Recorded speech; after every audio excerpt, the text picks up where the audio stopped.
When we went in, the beach had been taken.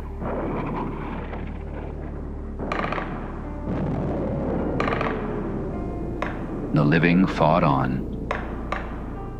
The dead forsaken.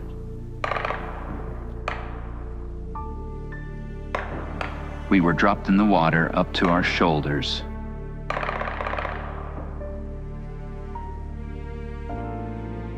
We waded in, a group of green soldiers.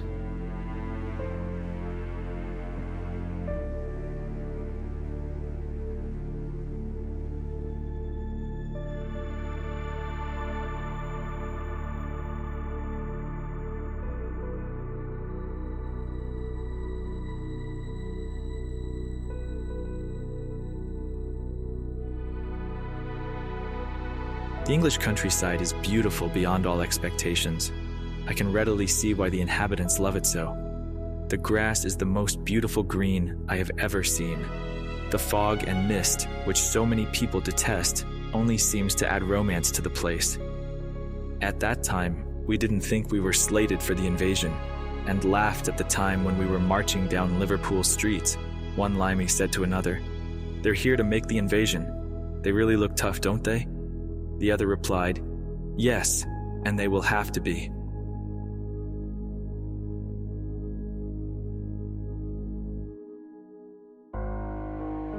After settling down for several weeks, many of us received passes to leave camp for a few days to see what London was like. At night, there were blackouts. I could hear planes overhead and see tracer bullets shooting through the sky. In addition, buzz bombs whistled through the night and air raid sirens blasted away. My thought was, how could these people survive under such conditions? Yet in pubs, men and women were drinking and singing and dancing as if nothing were happening.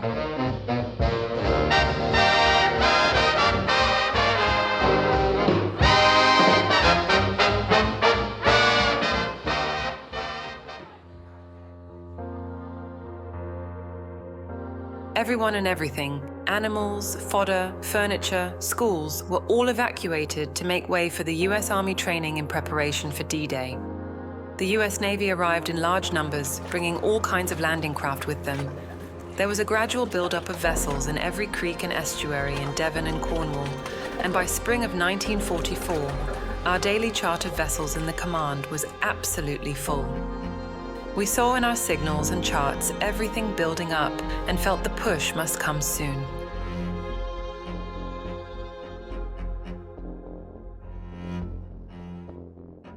Life on the whole was pleasant.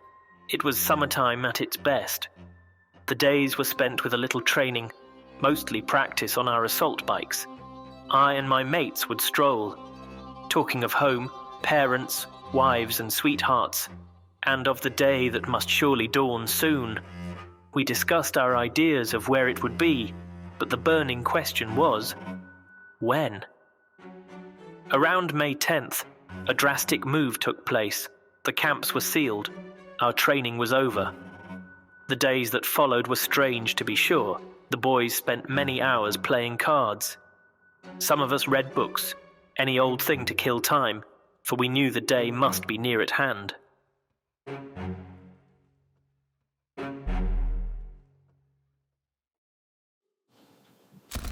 Onto that thin strip of beach so many had tried to reach. They were the ones who went in first, among the machine gun fire and shell burst.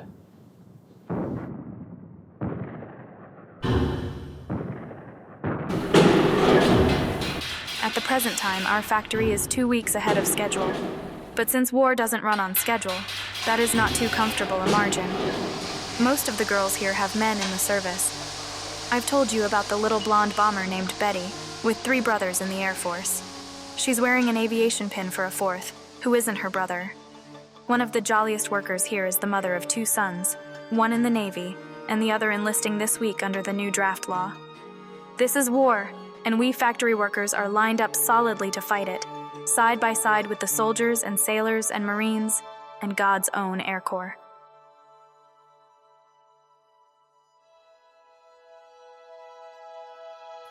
My dearest, darling wife. How are the B-25s coming along, darling? Every time I see one, I get a funny feeling and say to myself, maybe Dot has helped put that baby into the air. It's a wonderful feeling, darling. You're asking yourself questions, particularly at this time, which thousands of mothers and wives are asking themselves. Put those thoughts out of your mind, darling, because I'm in good health and feel like a million. I'm not taking anything for granted because I know it's only human nature to do so. You're with me constantly, darling, because we are inseparable in mind and spirit, even if in reality we are 7,000 miles apart.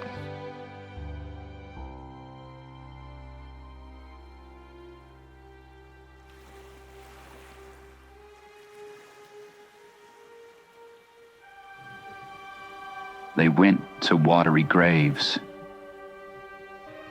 sinking under the waves. The water was red, red from the dead, red from the dying in agony crying.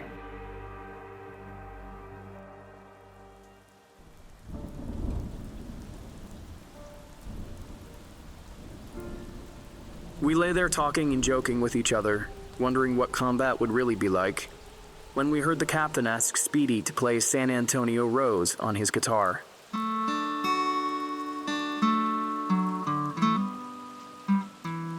The music sounded good, and we listened as we went about our small chores. The rain kept falling harder and harder through an increasing wind until it was coming down in torrential sheets, and we thought for sure the whole operation would be called off. Suddenly, a runner poked his head through the tent opening and said, "This is it. Let's go."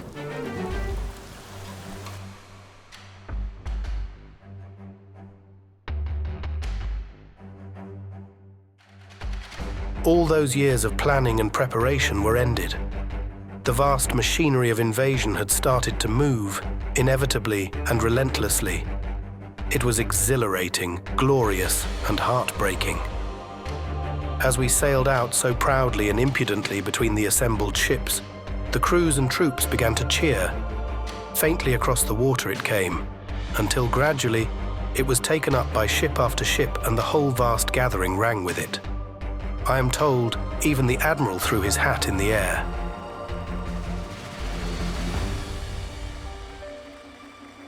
The water was very, very rough. I carried 2 sealed envelopes. They were to be opened and read to the men at a certain time. One was from General Omar Bradley, and the other from General Eisenhower. I read the 2 letters as loud as I could to the men. Soldiers, sailors, and airmen of the Allied Expeditionary Force, you are about to embark upon the great crusade toward which we have striven these many months. The eyes of the world are upon you. The hopes and prayers of liberty-loving people everywhere march with you. I have full confidence in your courage, devotion to duty, and skill in battle. We will accept nothing less than full victory. Good luck, and let us all beseech the blessing of Almighty God upon this great and noble undertaking.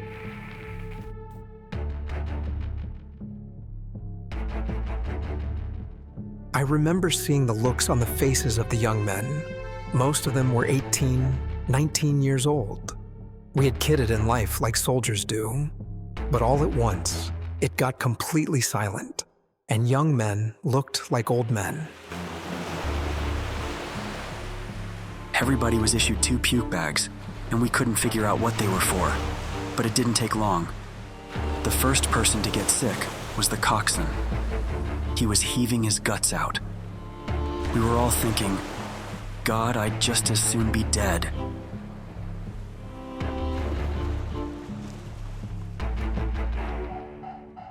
We piled into the glider, but foot space was very limited because of the cargo in the aisles.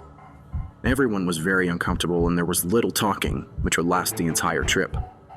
Everyone was deep in their own thoughts. I was seated behind the pilot so I would have a good view of things below. We all held our breath that the takeoff would be a good one. There was little to no talking, as the noise of the motors was deafening. I was trying to visualize what it would be like once we hit the coast. Would it be like the night jump into Sicily? Would I make it out of the door okay? Would I be shot down as I floated to Earth? Would my chute open?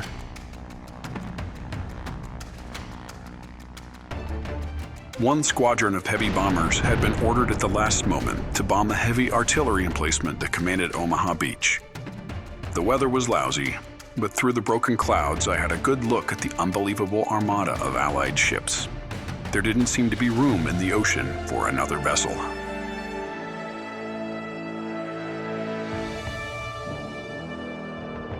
I know the thoughts that kept coming through my head. Would there be a lot of bloodshed? Would I get hit? Would we be torpedoed? In my youth, I'd seen a lot of movies about people facing warfare, and flashes of how they'd reacted kept coming into my mind. I tried to get as close as I could to the men of my own crew and talk to them about home, about doing a good job when the chips were down.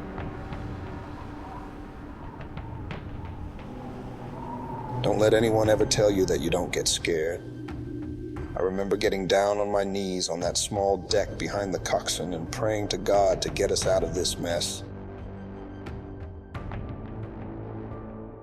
I have a few little odds and ends to do before I go over the side, so I guess I will be off now to see history made and the biggest show of any war yet of its type.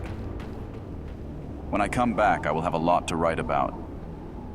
As to coming back, there is no doubt in my mind, but that I will.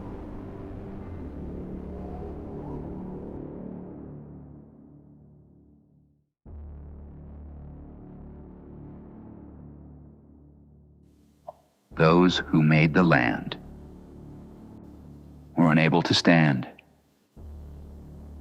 They fell on the sand, writhing in pain, screaming for help in vain.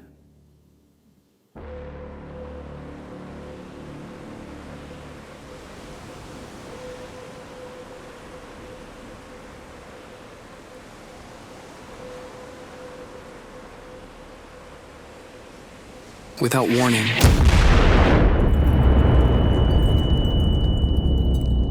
a blast shook our craft from stem to stern, and a sheet of flame shot some 30 or 40 feet in the air directly forward of the conning tower. As if the explosion were a prearranged signal, the Jerrys opened up with everything: 88s, mortars, machine guns. Terror seized me as I gazed horrified at the burned and bleeding frantically rushing and stumbling past me, trying to get away from the blinding fire and smoke. I was mesmerized by the scene around me. Every color of the rainbow was flashing through the sky. Bundles attached to chutes that did not fully open hurled past me, along with helmets that had been ripped off.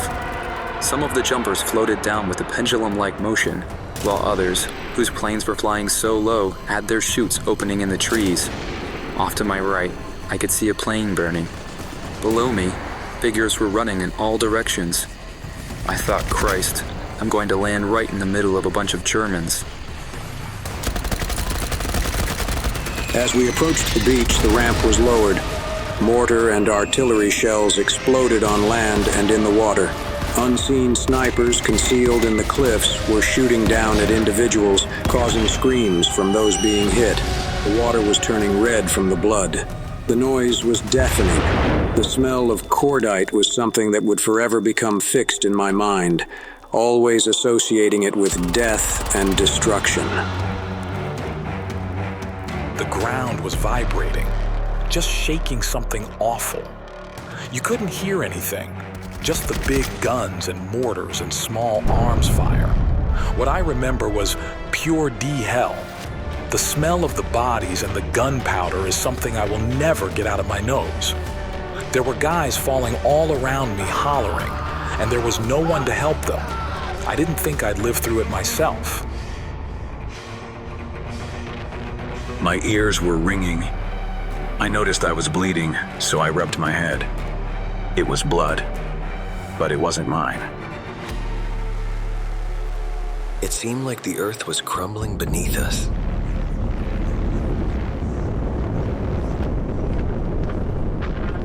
I kept thinking, is this the end of me? Will I ever see my family again? God, give me strength to go on and see this day through. Somehow I made it to the seawall, where we blew up the barbed wire with Bangalore torpedoes. We then proceeded up the bill, where my company commander, Captain Williams, was hit right in front of me by a grenade.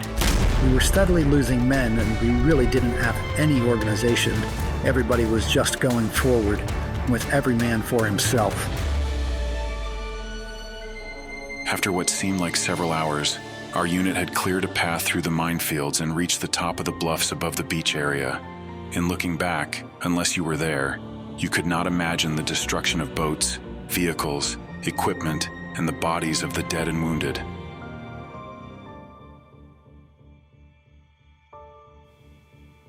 Every advantage was on the hill.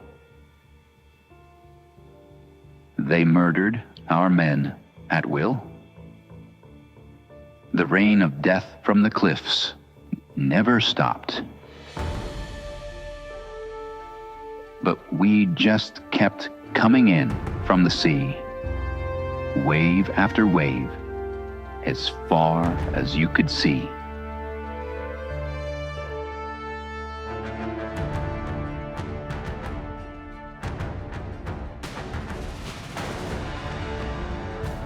I worked my way to my assigned position, but it took me 4 hours to crawl those 200 yards.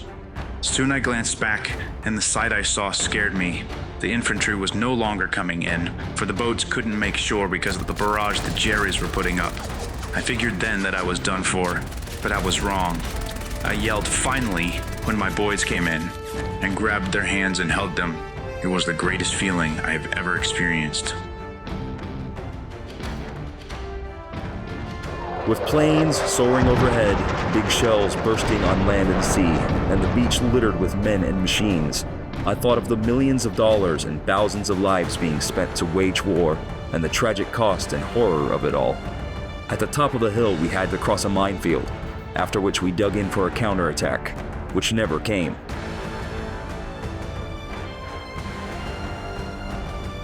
I was the first tank coming ashore, and the Germans started opening up with machine gun bullets. But when they saw that we were Shermans, it was quite amazing.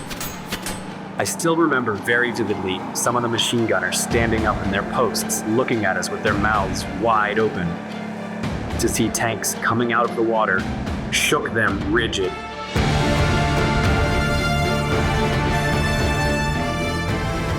Another big wave of airborne infantry came over, in gliders towed by C-47s, and they started jumping out of the airplanes, and the sky was full of parachutes.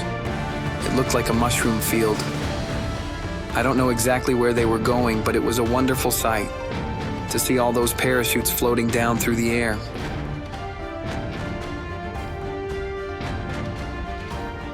Shells were falling everywhere.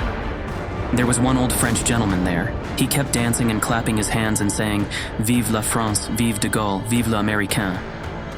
He was so happy because at last it had happened. The invasion was on its way.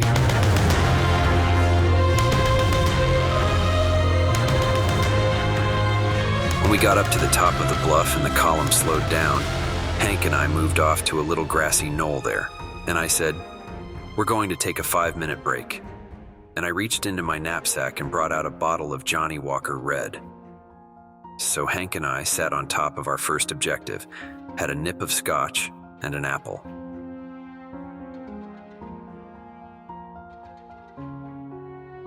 After the hill was secured, we set up a perimeter defense, and by morning light on June 7th, had beat off 4 counterattacks. We had started with 30 men for this particular mission. 6 were left. I said a silent prayer and slept.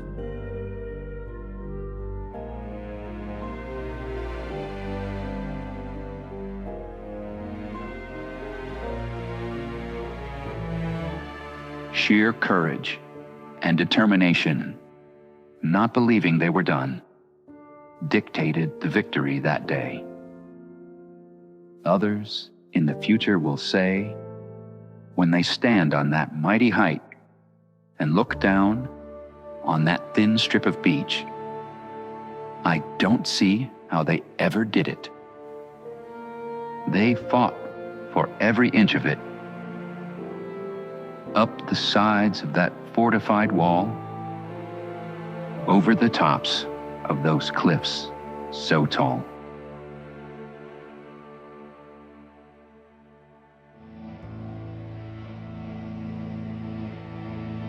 The pure fear of the first day in the killing field is like emptying oneself, a complete draining.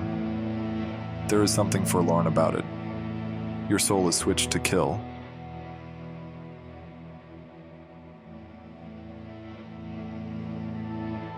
It could well have stood for Death Day, because that's what it meant for many of my friends.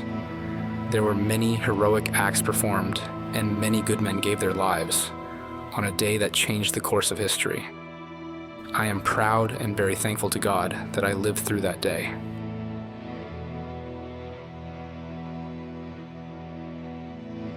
I was, in truth, cold, frightened, confused, terribly tired and hungry. Not a very brave young soldier. Before being swallowed up by the night, I reflected on the long, long day and consoled myself with the thought that if D-Day +1 was perhaps just a tenth as bad, I should have only have to survive a mere 10 possibilities of getting killed.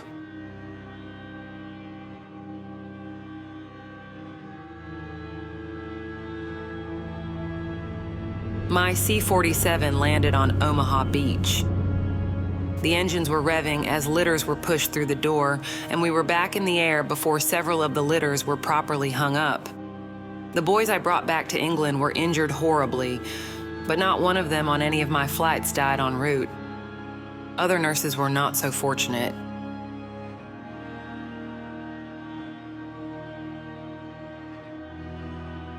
It was the greatest show on earth, and also the greatest sacrifice by the men who gave their lives for us. Only God knows why I was spared and not even wounded. I know I didn't deserve it.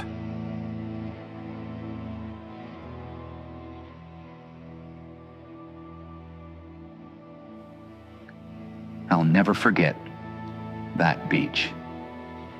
I'll never forget the men in the ships, in the air, and on the land, and those who died on the sand and in the water.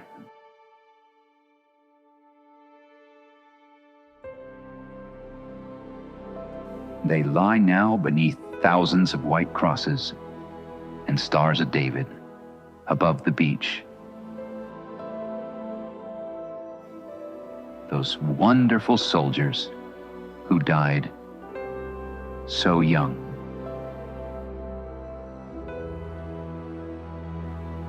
They died so we could be free.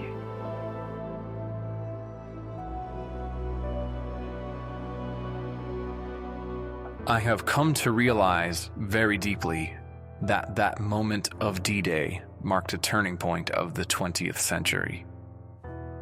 It was perhaps the most dramatic moment because it enabled the freedom of the world. There's something sacred about it. War is ugly, it's deadly, it's dirty. War is not a noble thing. You have to realize that in doing your duty, you've got to do things which are bestial. But I guess you've got to go through the muck to get to the shining hour. It had to be done.